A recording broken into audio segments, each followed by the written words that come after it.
Kids can't even make a failure of a failure," the in-laws said in unison, stabbing me in the heart. "Right?"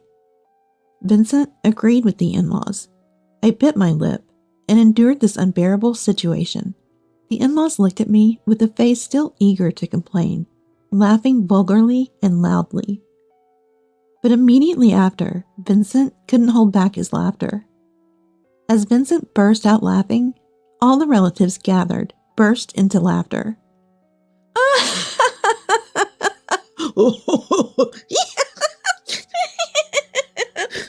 With roaring laughter. Surprised by Vincent and the relatives suddenly laughing, the in-laws' eyes widened. "Did everyone hear that just now?" Ignoring the in-laws, who couldn't grasp the situation, Vincent turned to the relatives. The relatives and I were nodding vigorously. "Huh?" Finally realizing they were left out of the loop, the in-laws' faces turned to panic. This was my chance.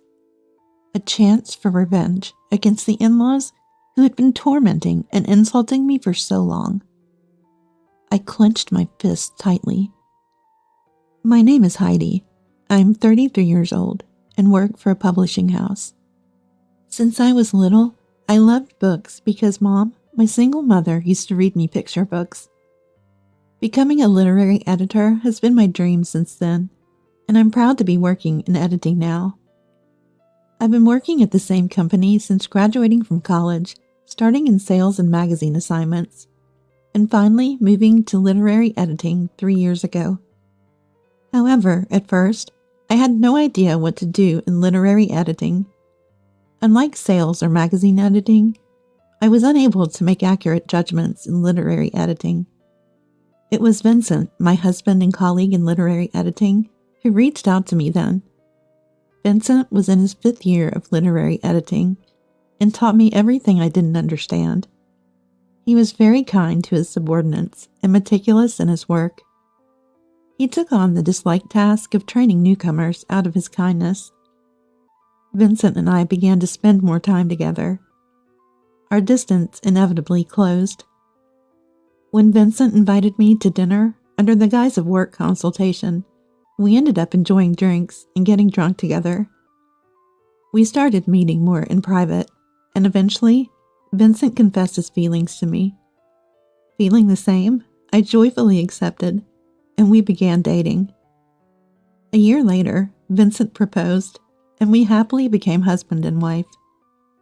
Even after marrying Vincent, I didn't quit my job.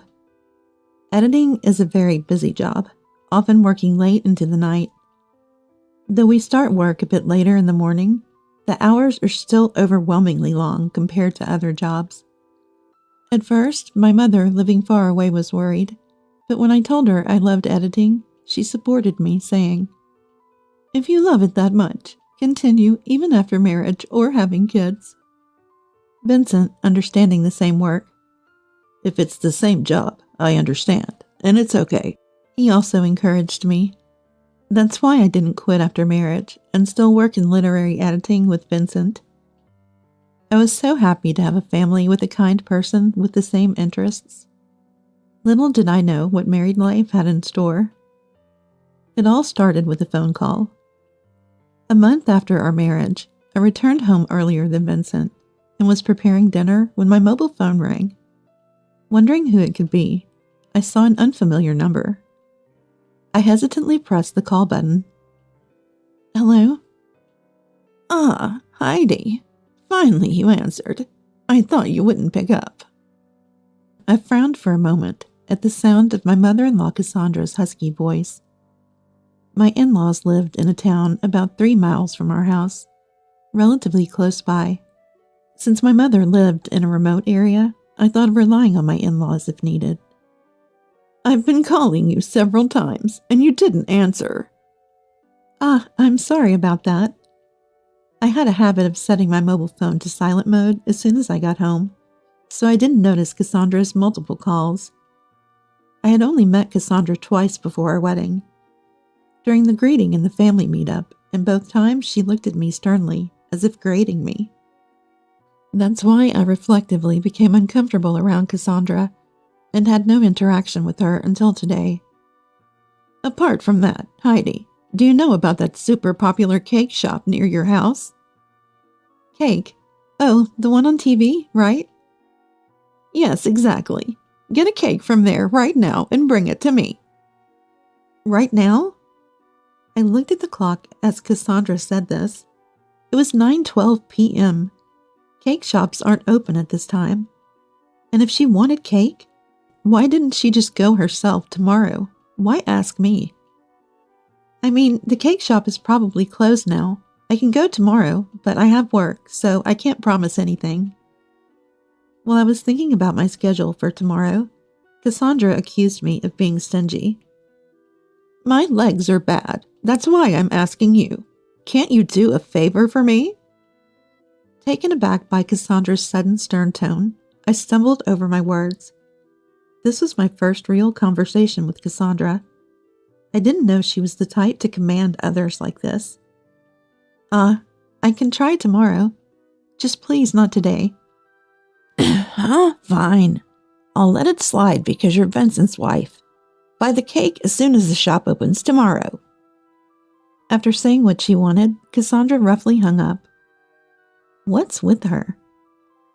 Coming home tired from work, I was further drained by Cassandra's unreasonable demand.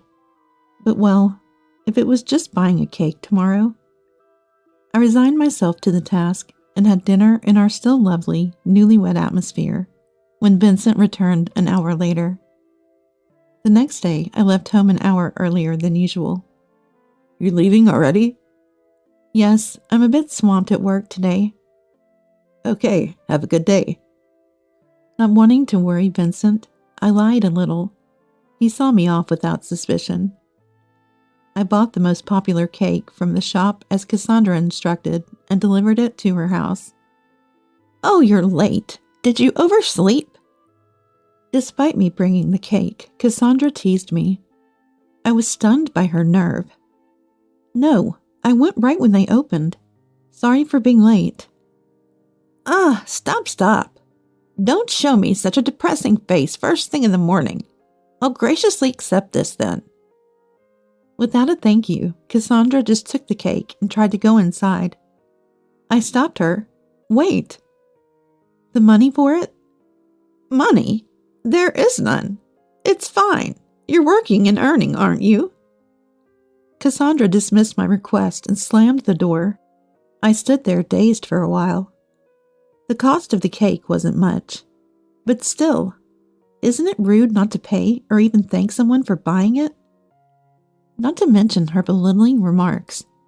Cassandra's true nature, unknown before marriage, became apparent, and my heart raced.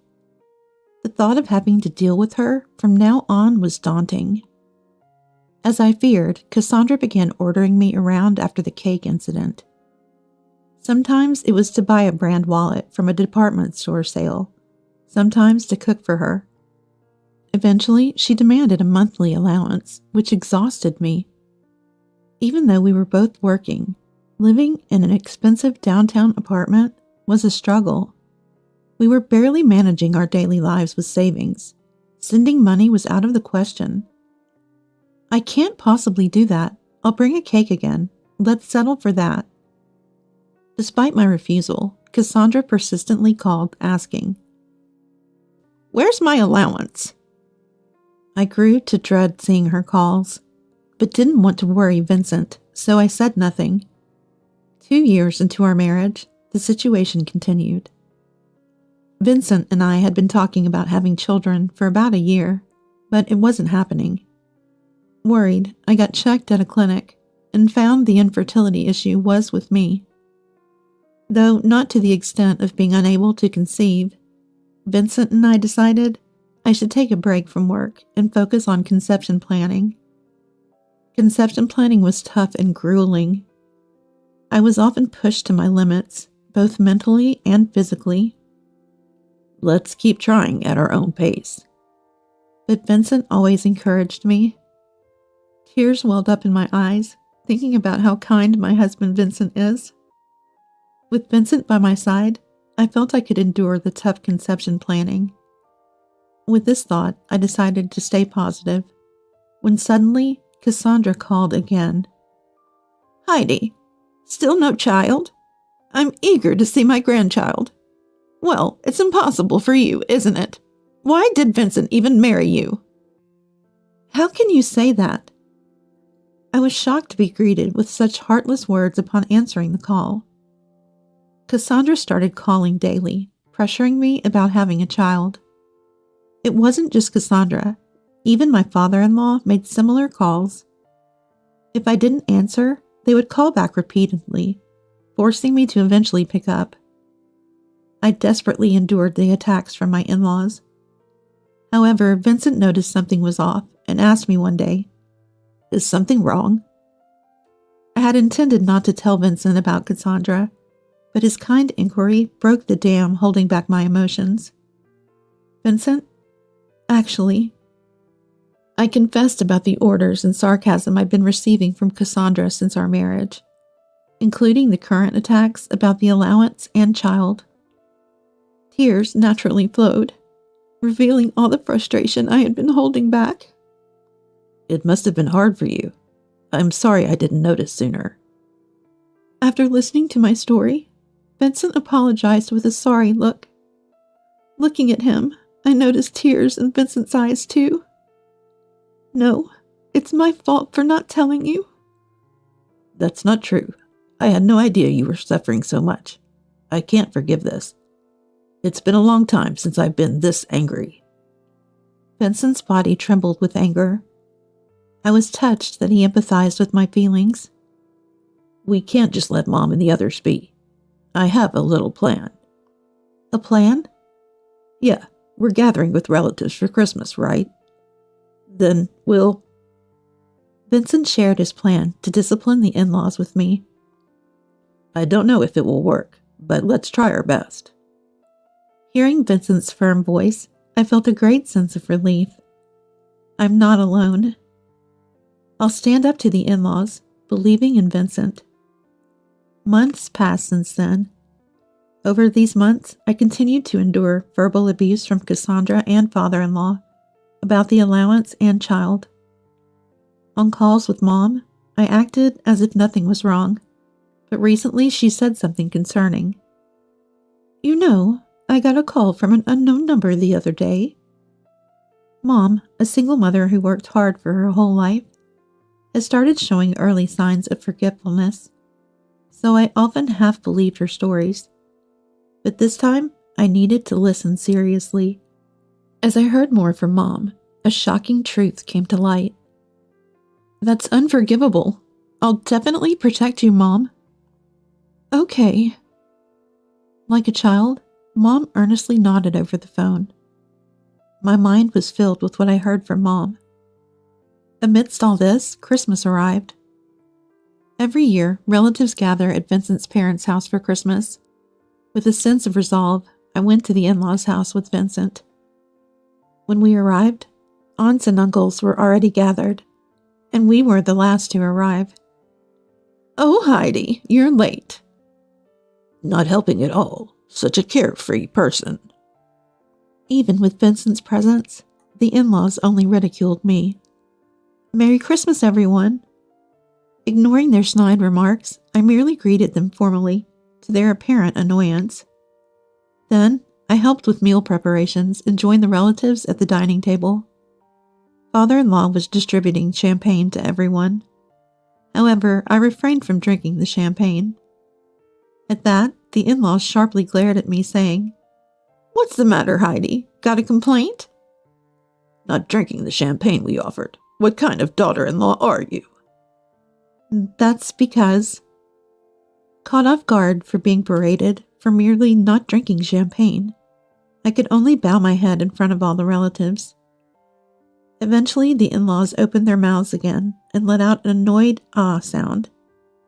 You can't even have children. A complete failure. The in-laws' united accusation pierced my heart. That's right. Vincent also agreed with the in-laws. In this unbearable situation, I bit my lip and endured. The in-laws looked at me with a face eager to complain more, laughing vulgarly and loudly. But just then, Vincent couldn't hold back his laughter. As Vincent burst out laughing, all the relatives gathered burst into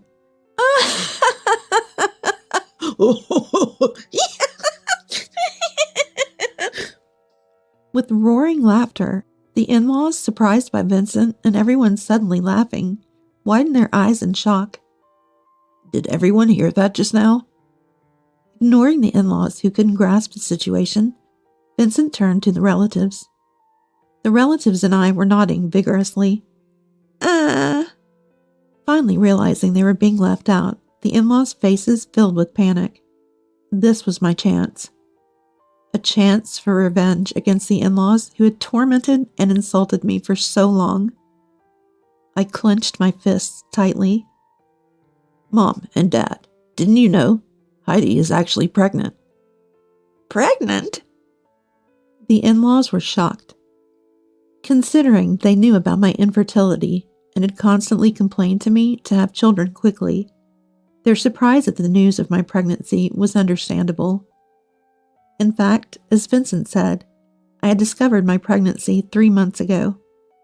I was already in my 5th month and had just entered the stable phase.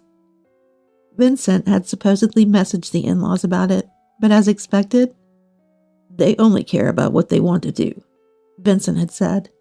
They seemed to have overlooked his message. Still, to ignore an important message from their son, they used to tell me, "Poor Vincent, having a wife who can't have children."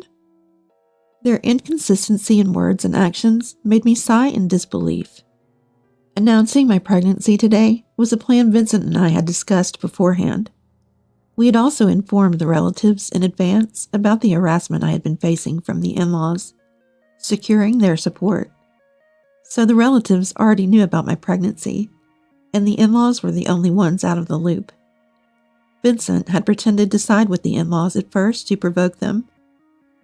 "I'm sorry for not telling you directly. I've been feeling sick due to morning sickness and couldn't visit you." The in-laws recoiled. "What? We didn't hear about this. Hey, why are we the only ones who didn't know?"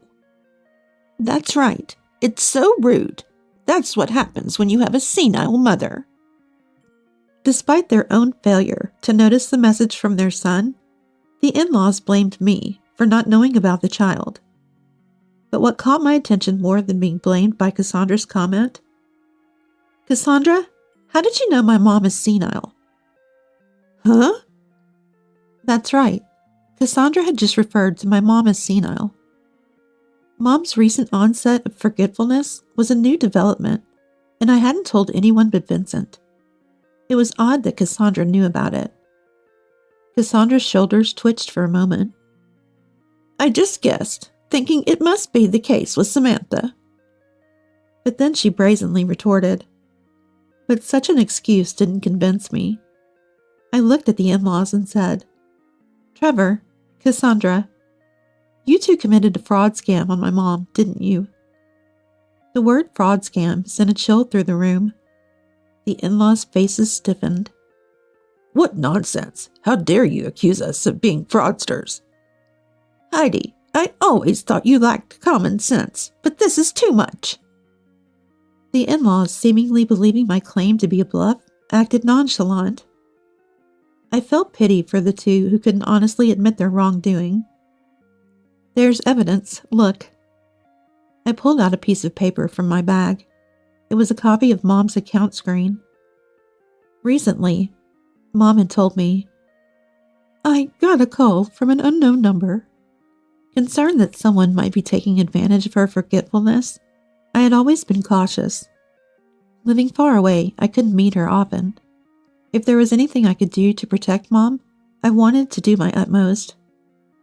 Mom told me about a suspicious call where someone posing as a credit card company demanded payment for an outstanding balance. Mom, whose judgment is impaired, believed there was an unpaid balance and transferred the money to the account provided. It wasn't just $10 or $100. It was a whopping $3,000. I begged Mom to send me the account screen from that time immediately. When I saw the account screen Mom sent, I felt dizzy. The recipient of the transfer was simply listed as Cassandra Nelson. Cassandra's name. Mom, in her confusion, had not realized the recipient was Cassandra and had transferred the money. Even after seeing this, do you still say you didn't commit fraud? Mom said she was asked to pay an outstanding balance by the credit card company. But it's strange that the transfer was to Cassandra, isn't it? My words left the relatives shocked. The in-laws were trembling. It seems I hit the nail on the head. They were panicking, having been called out for fraud. So what? It's Samantha's fault for being deceived. Don't get so emotional over a one-time fraud. Even now, the in-laws refused to admit their guilt. As I was about to speak again, Vincent interjected. It's not a one-time thing. Dad, Mom, you've committed fraud scams multiple times, haven't you? Sorry, but I checked your mobile phones earlier. There were traces of calls to numerous unregistered numbers, dozens in a day. It's not normal to call unregistered numbers that much. That's proof it wasn't just once. And, Vincent continued, I got a debt collection notice from an unknown company. I was surprised when I looked into it. Turns out, I'm listed as a guarantor for Mom and Dad's debts. Making your son a guarantor? What were you thinking, Mom and Dad? You must have been splurging on luxury brands or gambling. That's why you turned to fraud when you ran out of money, right? It seemed Vincent's words struck true, and the in-laws looked uncomfortable. And you've been calling Heidi repeatedly, harassing her for allowances, right? Was that to pay off your debts? Do you realize how much pain Heidi has been through because of you? Vincent's voice trembled with anger. I thought of all the mistreatment I had endured from the in-laws, and tears naturally flowed. Just a little more, and I could release all my pent-up frustration towards the in-laws. I bit my lip hard. That's because I wanted to get along with Heidi. Cassandra desperately tried to cover up, but it didn't work on me. I bought and delivered various things you wanted, saying your legs were bad, but that was a lie, right? I was surprised to see you today without any sign of discomfort. Cassandra's body trembled again. Vincent, seizing the opportunity to counterattack, said, I'm fed up with Mom and Dad's lies, making Heidi run errands and mocking her. Enough is enough. We're cutting ties with you. Apologizing now is too late, and I'll be reporting the fraud to the police. Vincent's strong words left the in-laws wide-eyed. It was the first time I'd seen the usually calm and kind Vincent show such anger. It must have been a shock for the in-laws, too. Wait, Vincent, what are you saying about the police? That's right, aren't we family? The in-laws desperately clung to Vincent. No, people who hurt my loved ones and commit crimes aren't my family. But he resolutely cut them off. The in-laws slumped to the floor, but after receiving cold glares from the relatives, they finally left the house. They probably won't come back today. Sorry for ruining Christmas, everyone. Merry Christmas! Vincent raised his voice cheerfully, and the Christmas dinner began. We didn't talk about the in-laws anymore and enjoyed the dinner with everyone. As promised, we reported the in-laws to the police and they were easily arrested. Their sentence is still to be determined. I hope they receive a fitting punishment for the harassment they've done, including to me. The in-laws' debts amounted to about $30,000. From gambling and buying luxury items, they had no room for sympathy. They had borrowed money from neighbors, too, and when I heard their stories, I was fed up. We apologized on behalf of the in-laws and paid off their debts by selling their house. That was the end of our involvement with them. I took maternity leave, and Vincent was transferred. Moving away from the in-laws was a good opportunity. Thinking about starting a new life with our child made me excited. A year after the baby was born, I heard about the in-laws from relatives. They were sentenced to 2 years in prison with probation. Now, in their probation period, they lost their house to repay debts and are living in a motel while working part-time jobs. There's no sympathy for people who deceived others and stole money. They should work hard and reflect on their actions during their upcoming prison time. Vincent, our child, and I were spending happy days together. Never again will we hear from the in-laws.